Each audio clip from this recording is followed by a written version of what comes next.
Hi, everybody. So thanks so much for coming, Hunter Walk Sure. and Eric Feng. Could you maybe first give a kind of a little bit of a background of where you've come from and how you get Second to and be? Brannan.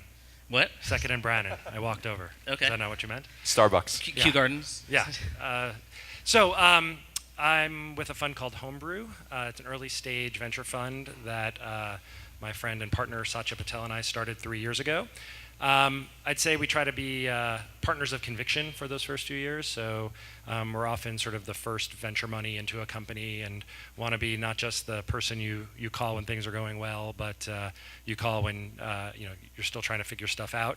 And although we want to be pulled into the future by founders and their vision, I'd say we generally get most excited about technology that's not just benefiting the Fortune 500 and the wealthiest 1% of consumers, but tend to be adopted more bottom up. So part of my interest in sort of local and retail and SMB is watching how transformative technology can be for those businesses. My first job in high school was working for an independent bookstore that couldn't successfully compete with e-commerce and the big box retailers.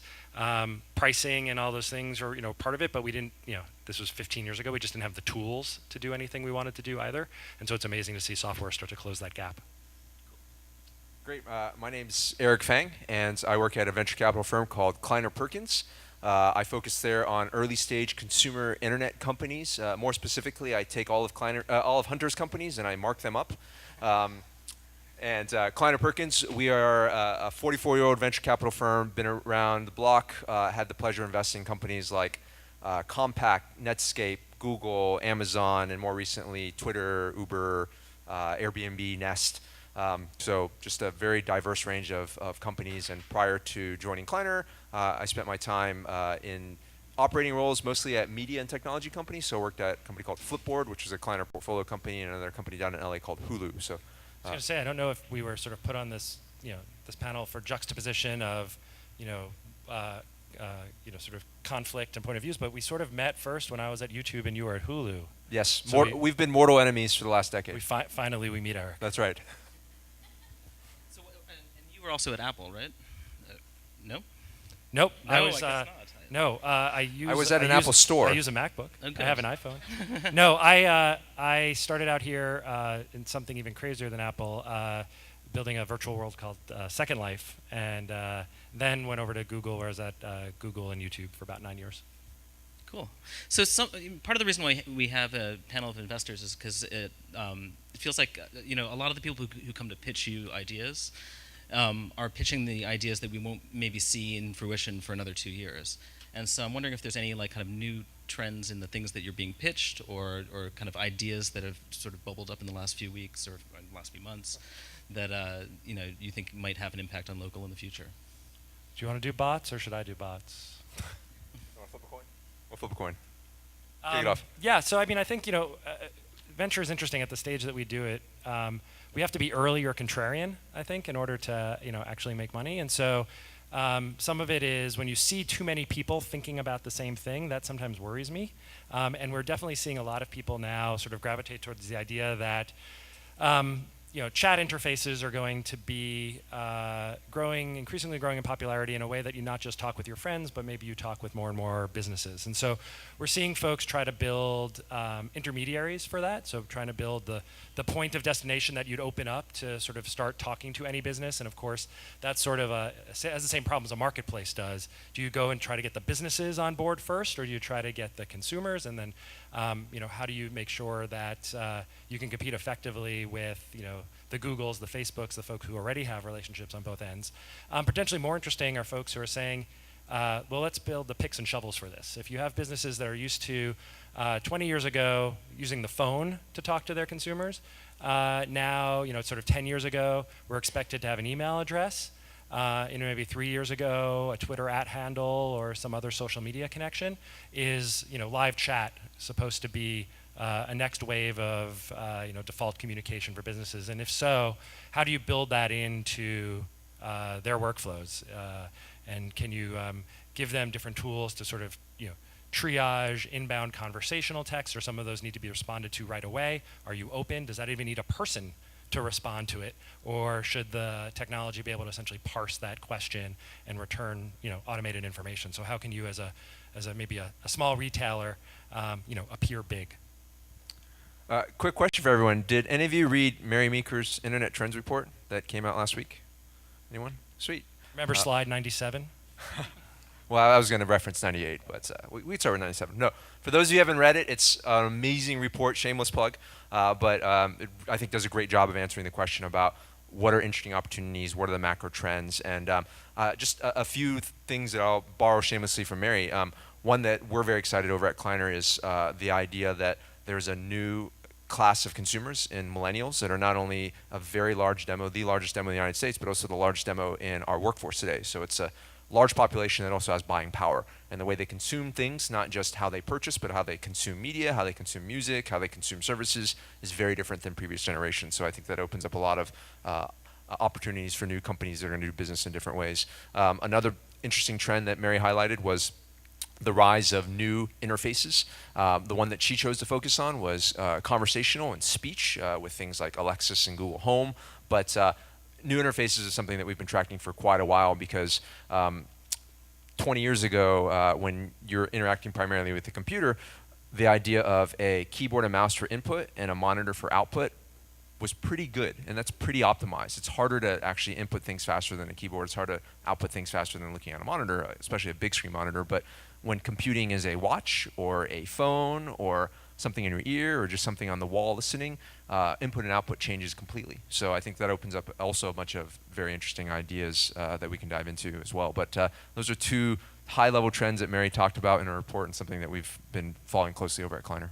Yeah, one of the things that's nice about this space in particular, I sort of call it, we tend to gravitate towards founders who disrupt with love as opposed to contempt.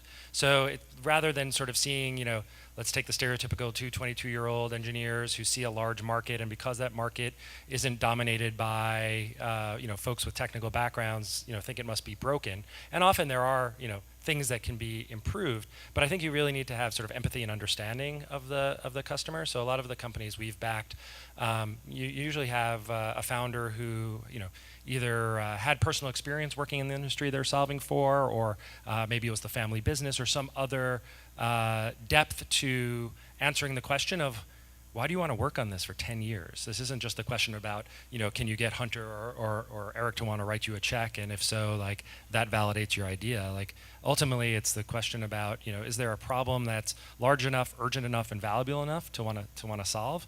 And in this particular space, I get a lot of slides that, they sort of call it TAM, like total addressable market.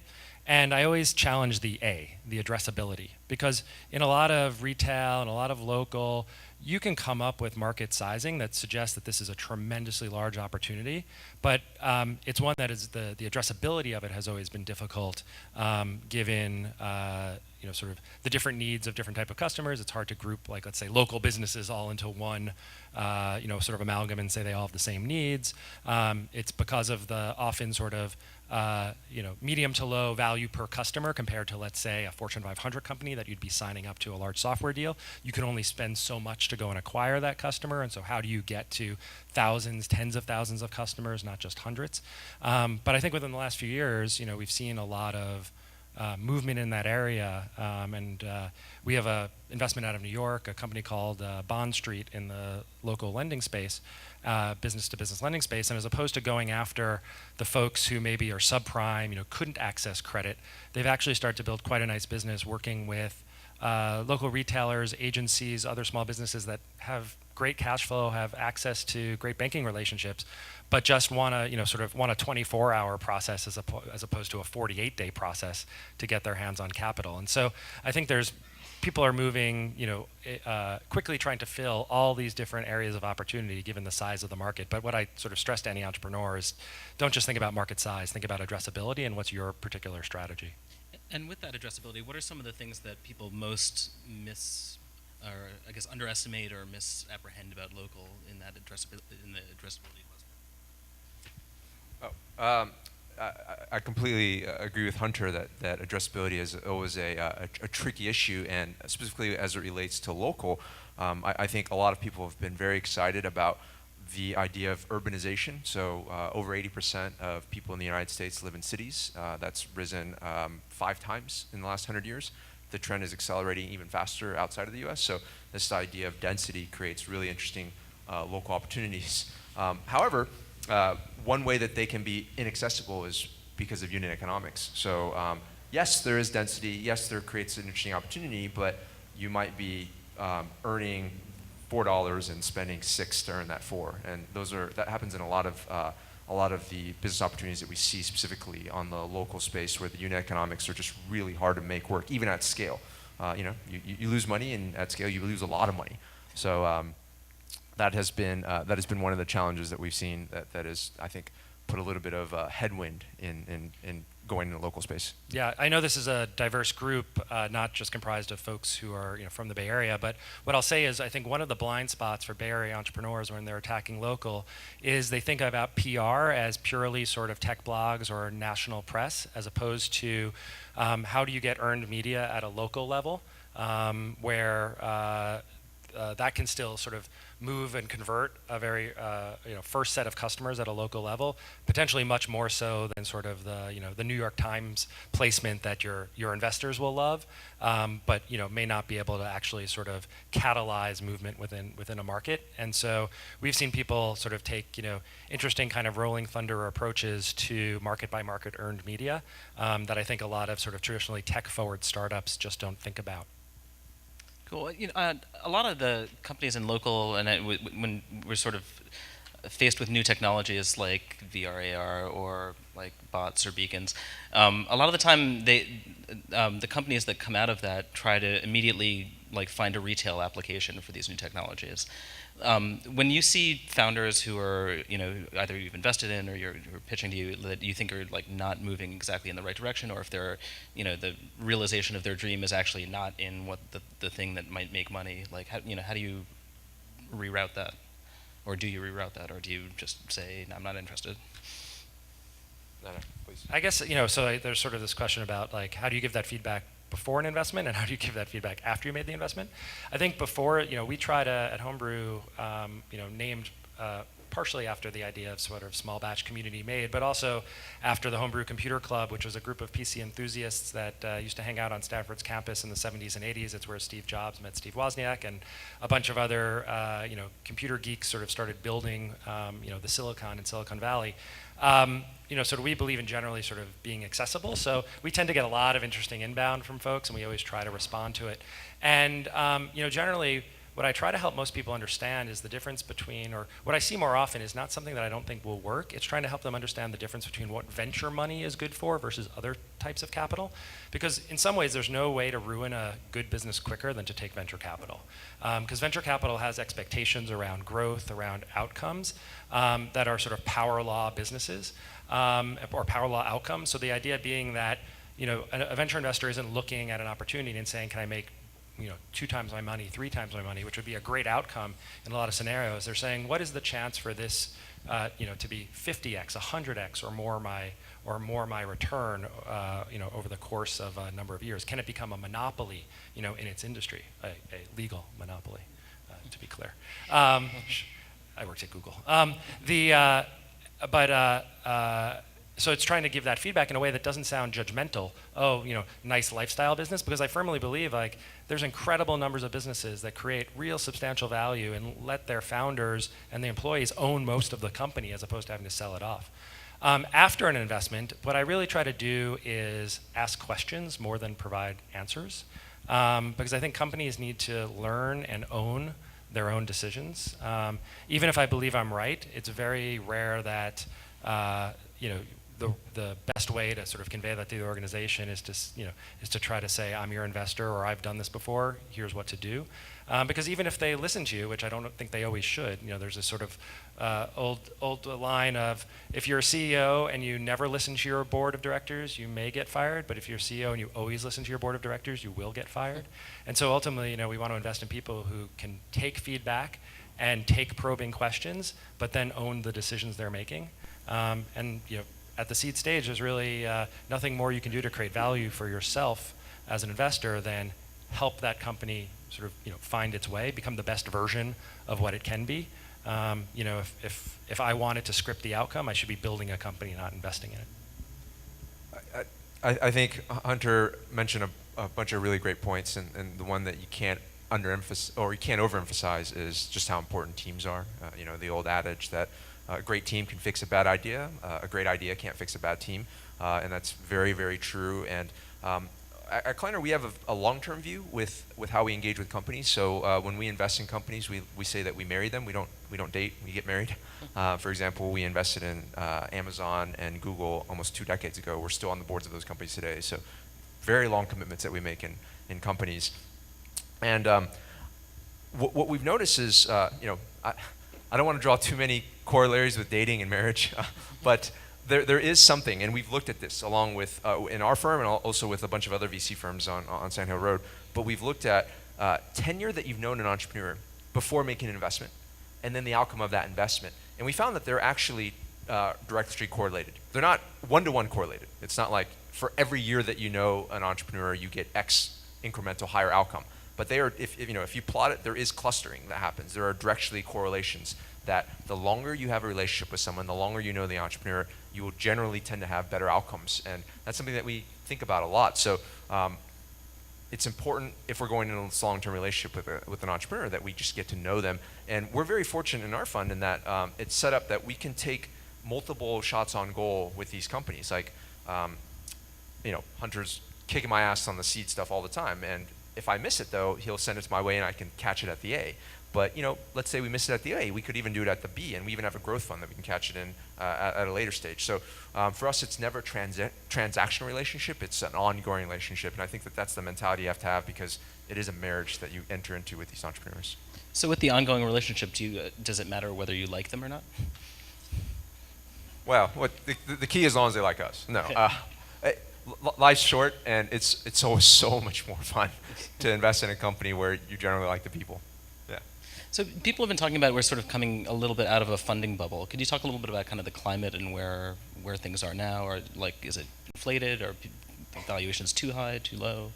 Hunter and I were debating who would be good cop and bad cop on the bubble question. One of us has to be the best right. is ahead of us, and the other has to be nuclear winter is coming. So Hunter will go first and pick. I'll pick. Okay, so I'm generally the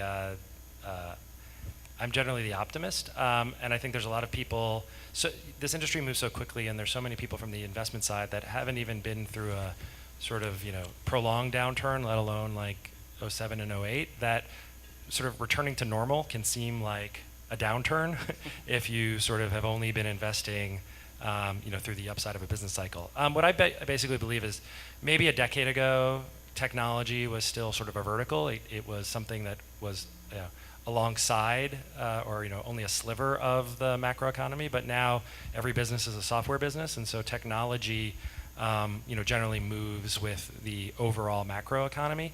And I don't predict macroeconomy. If I was good at that, I'd probably be doing something else. And so I think about it more as what innovations are in their front half of sort of their wave of development versus which things are now maturing and in sort of the back end of a wave of investment. You can sort of think of it as which glasses are half empty and which are half full and which are half empty. And so I think there's no doubt that we're coming out of some waves of where a lot of local consumer marketplaces were getting funded, a lot of sort of Uber for X's or Airbnb for X's, where people were taking essentially what was seen as as Eric was pointing out, sort of a demographic shift to millennials, a business model idea, and the power of sort of the handheld mobile device, and trying to apply that to every market. And now we're in sort of the half-empty portion where you're like, oh wow, the unit economics on some of these don't work, or some of these have great unit economics, but they're not used that frequently. And so you really have to be sort of, good economics and high frequency of use to be an interesting business. Now, on the flip side, you have new waves of innovation. You had mentioned AR, VR, AI, and machine learning, new types of, glass half full. And so I think as investors, what you're trying to do is invest into the waves of innovation, but understand and make good selections about not just does the crowd think this is going to be interesting, but do you have a point of view? So I would generally say that the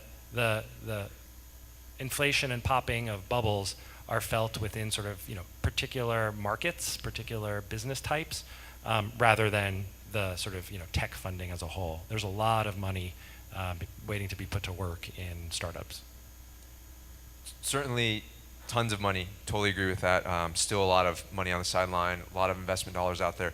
But I'll agree with Hunter also in that the pace has slowed. So deals that used to take 4 days to close, and they were 10 term sheets, and it was a very competitive situation. Now take 4 months to close, and there's only 1 or 2 term sheets, and things are definitely slowing down. Is that the popping of a bubble? I think that's open interpretation, but what we definitely have noticed is that things are slowing down, and in many ways I think it's healthy because it allows a chance for entrepreneurs to get to know investors better. It allows for investors to get to know entrepreneurs better. It allows for just a relationship to form, which is so important for the long-term success of companies. And I think what a lot of investors are trying to figure out, and it kind of goes back to your first question, David, which is what is the new platform? What is the new wave of innovation that's going to just sort of unlock a lot of new value creation? It's going to be this rising tide that's floated all boats, and that's kind of what makes this period in time, while it is slower, it makes it really exciting from the investment side because it's more uncertain. 5, 6 years ago, I first joined Kleiner in 2010. During that time, it's pretty clear that as long as you swim in kind of like the mobile photo messaging pool, something's gonna hit. Just like keep looking in that pool. So we're all the investors, we're all just swimming in the same pool. We were hanging out in the same pool, swimming in the same pool. We knew that something in here would hit. But now, you've got the app stores. It's very hard to get distribution now. You've got incumbents, the Facebooks and the Googles of the world that are so smart, and they're not letting anyone sneak up on them. And you've got very mature platforms. All the low-hanging problems have been largely solved, at least good enough. It's hard to create a good enough photo sharing solution because it already exists out there today. So because of that, it's not as obvious anymore what ponds you should be swimming in. So you have some investors, and we were joking, like, who's going to talk about chatbots today? Because there's investors hanging out in the chatbot pool. There's some hanging out in the AR, VR pool. There's some hanging out in the auto as a platform pool. And it's uncertain which one is actually going to bear fruit, but it does make, I think, our jobs really interesting because of that uncertainty. So while it is slow, I think it is maybe even more fun than it's been in the last few years. Cool. Well, so I'd like to take a few questions from the audience before we're over. We have someone running a mic over there.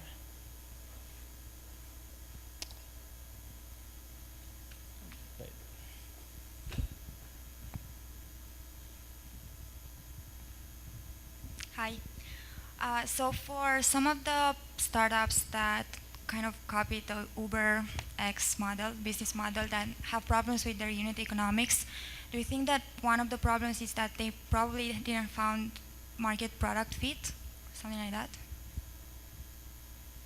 Well, I think in some ways it's actually, if you consider sort of product market fit as can be delivered sustainably and economically, then yes, like they never found fit because they, sort of underpriced their, intentionally or unintentionally underpriced, their product.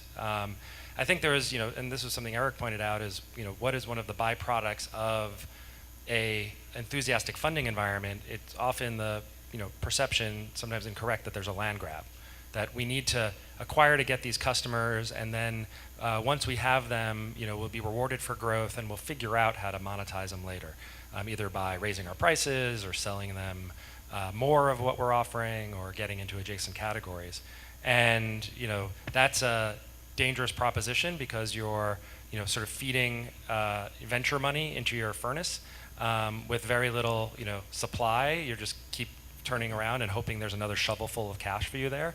And that's not to say that sort of large businesses can't run like that for a while, but you need to be in a market where it's ultimately going to be profitable, and it is a winner-take-all dynamic. And so as these markets mature and you start to see, well, there's a second, a third, a fourth, a fifth place competitor trying to offer the exact same offering, the money to shove into that furnace starts to dry up, because it does become the question of not just are you growing, but why aren't you, can you be growing the fastest? Do you have a shot at owning 80% of this market? And I think investors who sometimes go in with the mentality of, well, I can only lose 1x my money and my upside is unlimited, get a little shy, gun shy when sort of that ceiling starts to come down on return and you no longer look like you're investing in a category killer. I mean, you look at things at various stages, and sometimes it's in a crowded market and you have different companies who have heat. How do you decide whether heat is sustainable versus sort of venture funded growth? Yeah, that's a tough question. Shockingly, but it turns out that there's always product market fit for giving away money. So consumers will usually accept money for free if you give it to them. So the question is, if you remove that subsidy, is there still product market fit in the service? And it's tough to often evaluate that. And the entrepreneurs these days too are just so savvy about numbers and about metrics and really understanding their business. And often can be hard for old guys like Hunter and I to keep up with that. And I think what we've at least noticed in the last year or two, that the most important metric on the engagement side is really around retention, not around growth. It's not top line growth in your users. It's more about what percentage come back on day 2 and day 30, and how many on a daily basis versus a monthly ratio come back. So some of those retention metrics are the ones that are actually the more important indicators of success than 5-6 years ago when it was really just about top line growth. Question for you. Maybe not super popular in San Francisco, but I'm a hunter. And there are 2 ways to hunt. You can either sit and wait for the bird or the animal to come to you, or you can go and beat the brush and scare them out. I'm also from the Kansas City area. How does a company that doesn't, basically reside in San Francisco, San Jose, get on your radar? Do you ever get out of the neighborhood and look around the country, or do you wait literally for those? Yeah, we go to New York. Yeah. Oh, come on. We go to LA too. We go to LA. You have your 2 stops, yeah. It's interesting. So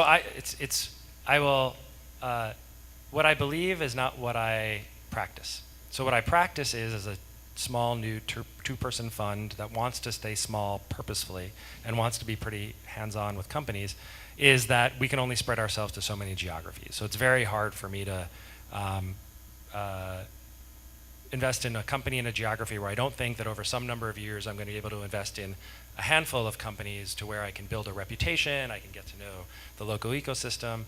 It would be different if I was making 50 investments a year versus 8 to 10. Now, let me flip to the other side, though, saying if I wasn't, we started Homebrew based upon being sort of very selfish in terms of how we like to spend our time with early stage companies, and leveraging 10, 15 years of industry experience where we believe that we can sort of stay in a noisy, crowded ecosystem and compete and win investments.